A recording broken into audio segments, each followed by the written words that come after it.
the this is day 1900 one sorry 1694, and let's see if I'm on. Looks like it.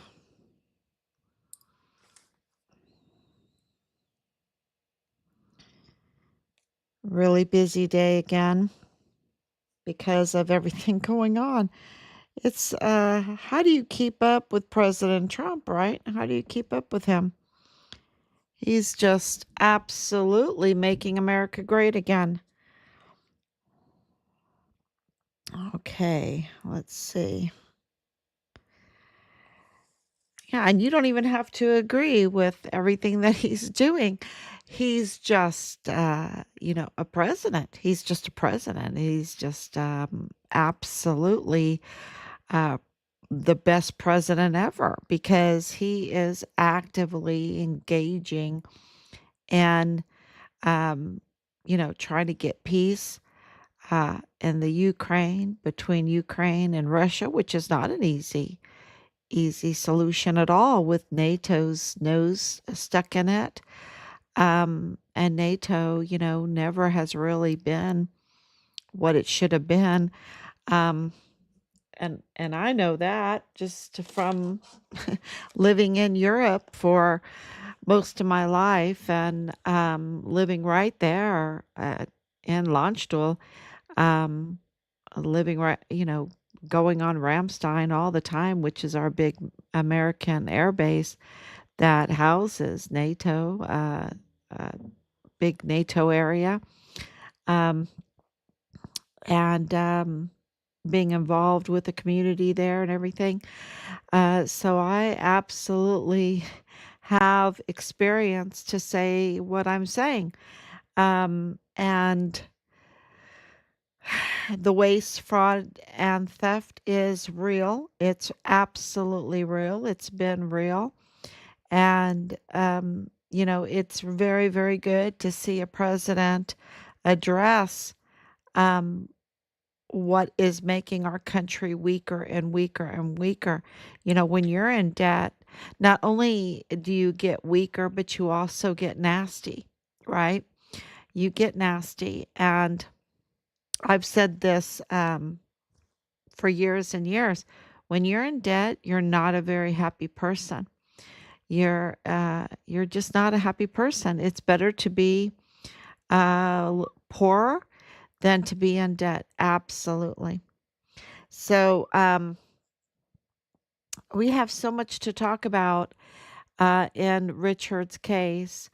And, we have exposed over 4 years, we have just done extraordinary, extraordinary tasks exposing the criminal law magistrate court that those judges are really hurting El Paso area because they are appointed and they're not supposed to be appointed. They're supposed to be elected because that court has 100% countywide jurisdiction. And so when you have that kind of full jurisdiction, that much power, those judges need to be elected.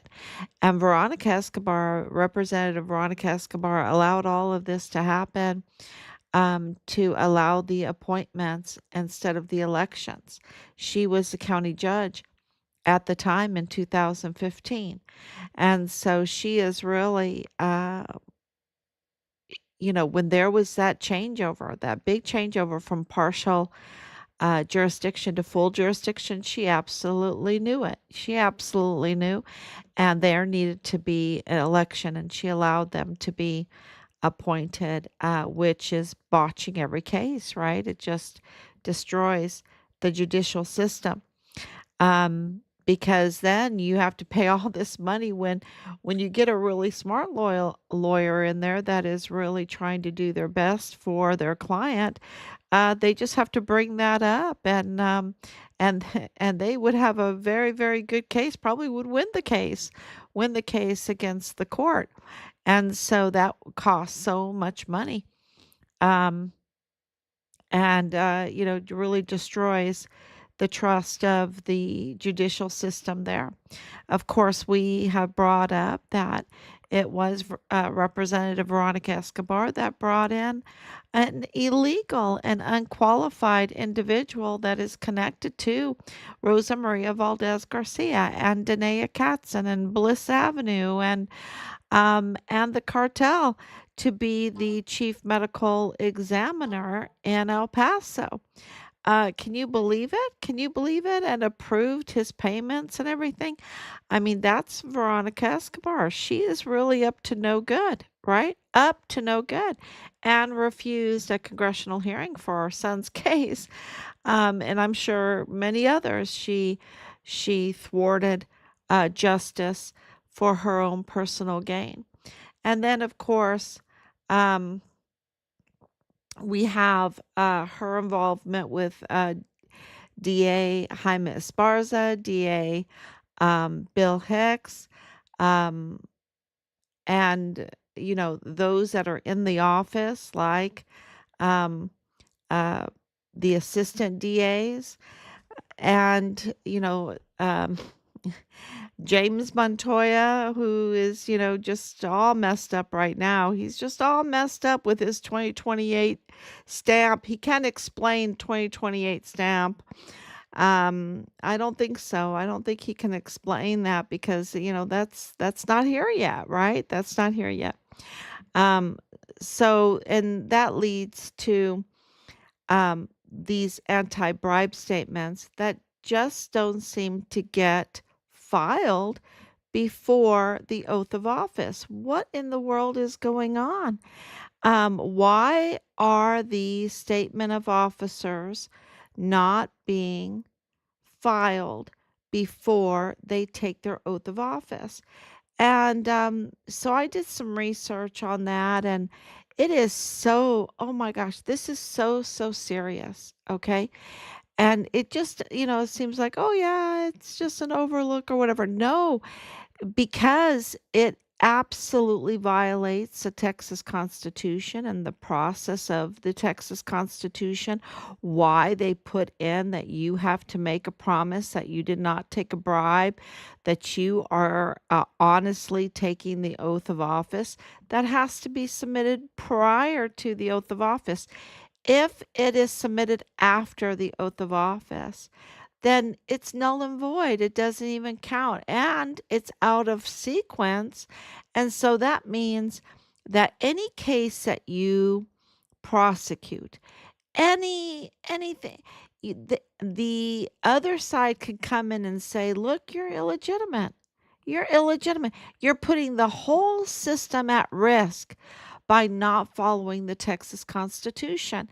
And here you are in Texas, you need to follow the Texas Constitution. And then you're a lawyer, and then you're a district attorney or assistant district attorney. You need to follow the law. If you can't follow the law, how can you enforce the law and prosecute criminals and identify crime? How can you identify crime when you're committing crimes? It is, and that can all come up in the court, right? That can all come up in all of these cases. So it is super serious that these individuals like Bill Hicks and James Montoya and others have not submitted their statement of officer before they took their oath of office. All these cases are still ongoing and they can all come back and point this out, right? Point this all out. These uh, these irregularities, these crimes, they're absolute crimes because they did not follow the process of what the requirements are, um, the law of the land, which is the Texas Constitution there. So it is really very, very serious. So, yes, we are really going to continue to expose that because our son's case is in Texas. And that's very, very important that we get an honest an honest judicial system. And so we're really pressing forward on that. Which brings up Yvonne Rosales. Yvonne Rosales, she installed correctly, and we have gotten information that she is considering putting on her high heels, putting on her suit, getting her hair done, getting her nails done, um, eh, and coming in and fulfilling her duly elected role that she took the oath of office for, and she rightfully did it. So, she needs to come in, um, and just absolutely be the prosecutor that God has meant her to be. Because look at look at they've tried everything, and they have not been able to really get rid of her. They tried to get rid of her, but they couldn't get rid of her. Here, I mean, really, she should really come back. I just think it would be just such a sight of beauty to see Bob Moore and John Briggs and Bill Hicks and James Montoya and Jaime Esparza just let their jaws drop and let Yvonne Rosales just fulfill what is duly hers. Um, the holdover provision in the Texas Constitution, that beautiful, beautiful law. Let her come in and be the district attorney. What a wonderful sight that would be, right? After everything that they did to her, and she would have a voice again, right? She would have a voice, and she would also be the prosecutor. Um, yeah, I that would be, and I hope she'd be a good one, right? I mean, this is risky what we're saying because we don't know if she would be a good prosecutor.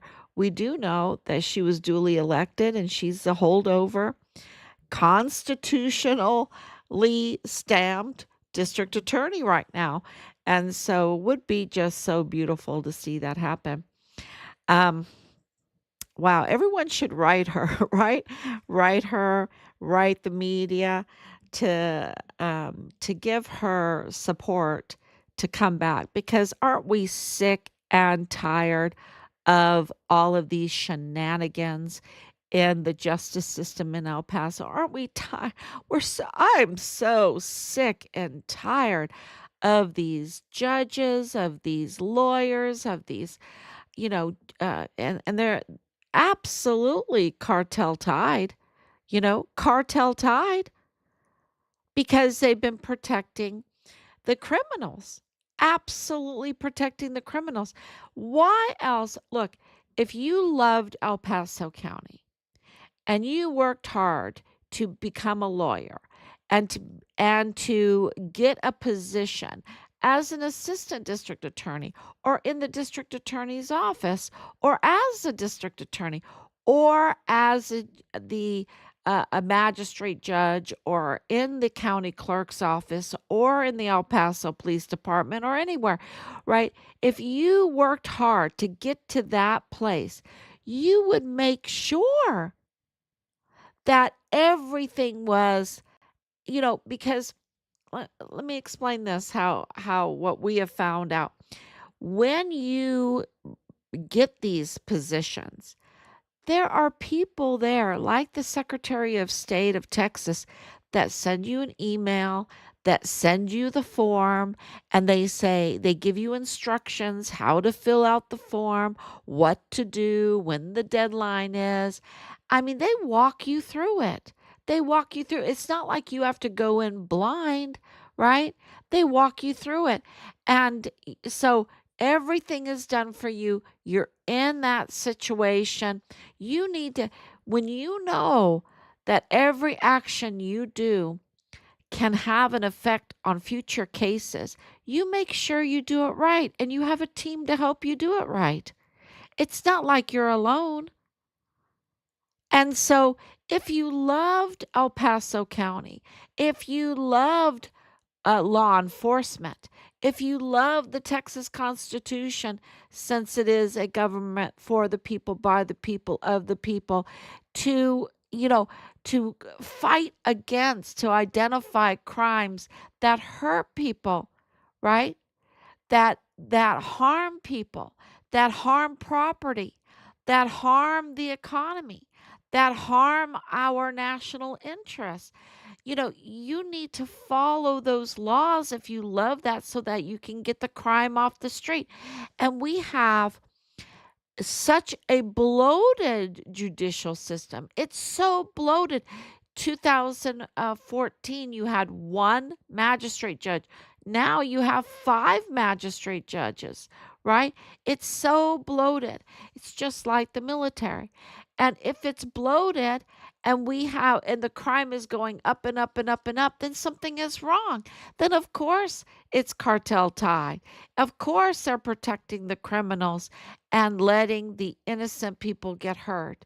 And we have and the media then gets taken over, right? Gets compromised, quid pro quo, like El Paso Matters, and the likes, KTSM and KTEP and that, and they get compromised and they protect the criminals as well. And we've seen that was the biggest thing that we saw when we first went there, is the way they were reporting.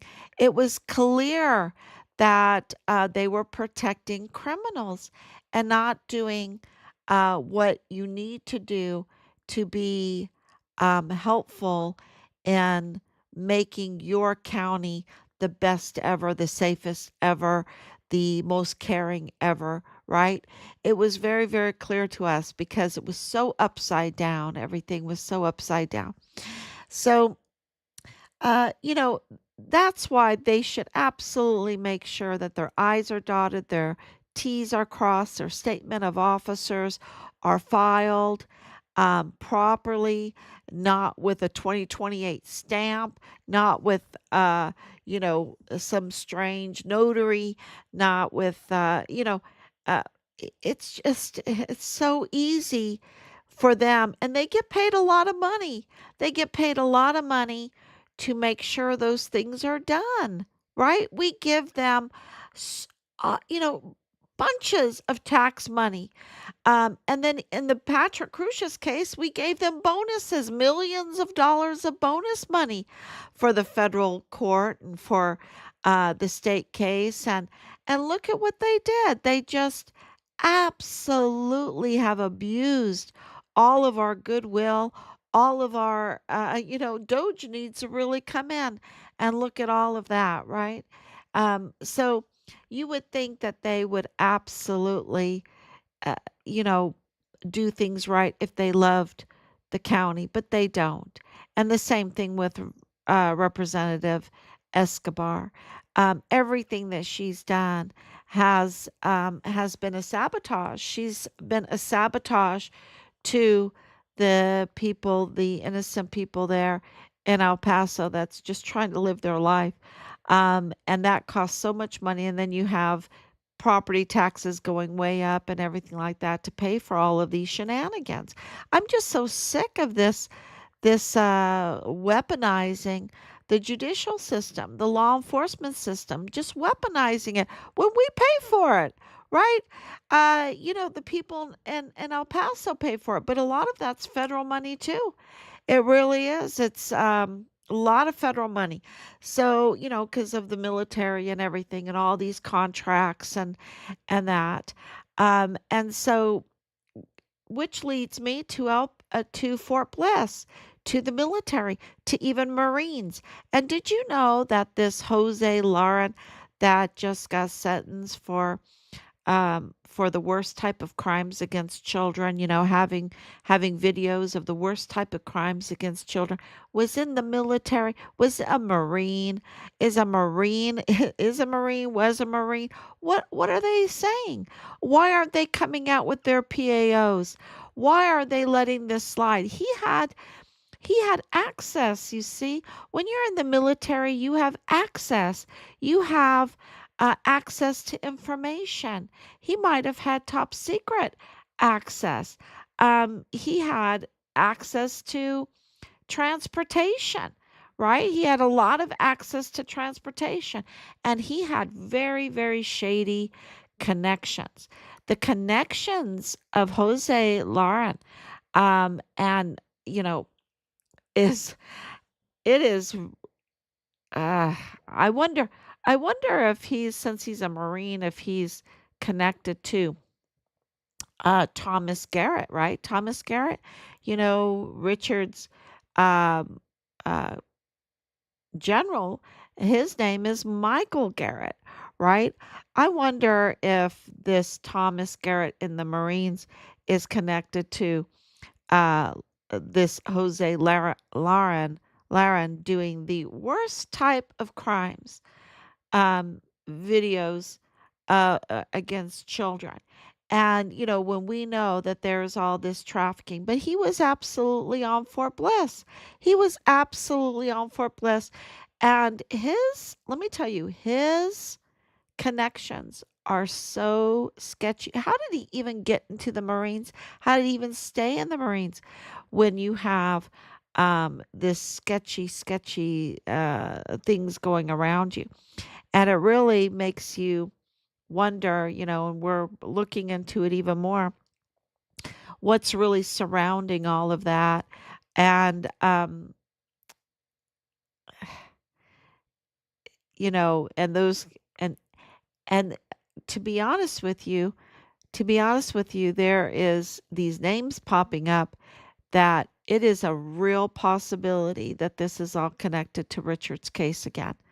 Um, this criminal circle, this criminal group, um, it's just it has these same names over and over again, and it has common denominators, that they have real connection to the Mormon congregation. They have, real connection to 100% disability. They have a real connection to the cartel. And this is, an ongoing, and they do the worst type of crimes against children. They do the worst type of crimes against children. So, this whole Lauren, and why isn't the media coming out and telling the whole story with this, that it is connected to Fort Bliss? They kind of just really gently, kind of go over it quickly, and I think it's a huge story. And it seems to be, well, it wouldn't be a surprise, would it, if it was connected um, to more than what we know. And he did get it for this worst type of crimes videos against children. And so that means that Leilani Hart needs to be arrested right away, because, she admitted to that. She confessed to it, put it in writing, had it notarized. And she needs to be arrested right away. And if that's a lie, then that's lying to a federal agency. That's arrestable offense. It's there's so many reasons to arrest Leilani Hart. She needs to be arrested right away. So hopefully that Yvonne Rosales will come in and start prosecuting. We need, a legitimate prosecutor for what's going on in El Paso. So either that, or, because I'm going to tell you right now, what James Montoya did is so, so bad that I just don't know how they can cover up for him more, because, they're committing crimes covering up for him. And and there's a new sheriff in town, and his name is Donald Trump. He's the president of the United States, but he's also the chief enforcer. He's also the chief magistrate. He's also the commander in chief. And so, they have to think twice before They do things because he absolutely knows about the Walmart case. He absolutely knows about Richard's case. He absolutely knows about the cartel and the trafficking that's going on. That's why he designated them the terrible group, right? The terrible group. And is absolutely paying attention to everything that's going on here. He's moving so fast. And you might think, oh my gosh, it would be nicer if he was moving faster. But think about all the different things that were so messed up. Everything was so sabotaged, from our national security to our borders to our schools to our economy. I mean, it's just to our judicial system, and so and on to our intelligence system. He's addressing the intelligence community and the law enforcement and the farming, and I mean it's just and the threats from around the world. You know it, of mass importation, right? Uh, so closing the border and having um, the Sinaloa cartel being designated the terrible group, identifying, because they extradited these 29, helping to identify the narco politicians, right? Who are the narco politicians? And I think that this Jose Larin is an example to those that know who he is, right? Because he has some connections, y'all. I'm just telling you, he has some connections. And I think it is a message to the narco politicians that President Trump is very serious. So it's thank you, Danielle, for coming on. Thank you, Anicia.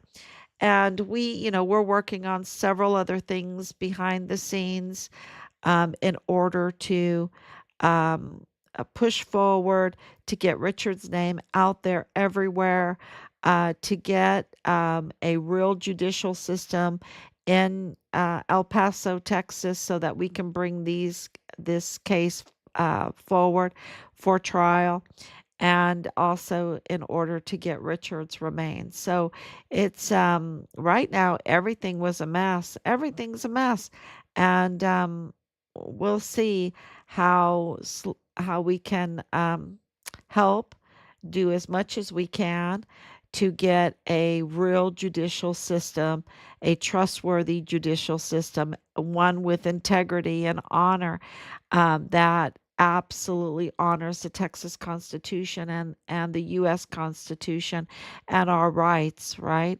So when we get that in place, as much as we can, as much as we're hoping to do, as much as we're working hard to do, then we can really go push forward to get justice not only for our son and our family, but for others. Others will be able to do it too.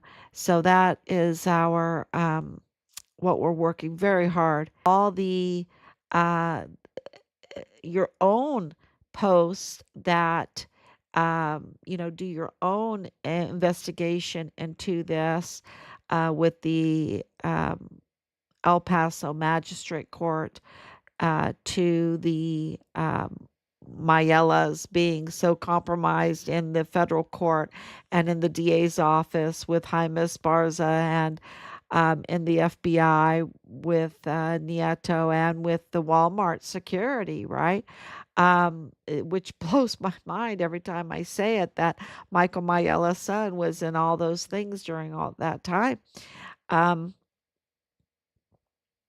Yeah, and his daughter's married to Patrick Crusius's his brother. I mean, it just blows your mind because you know that Patrick Crusius, most likely, I would say it's my opinion that he's a patsy, right? That he truly is a patsy, and because we've just exposed so much evidence that says that he's a patsy, so that the real perpetrators are out there at large. The real perpetrators are out there, and who wants them out there? I don't want them out there. They need to be caught.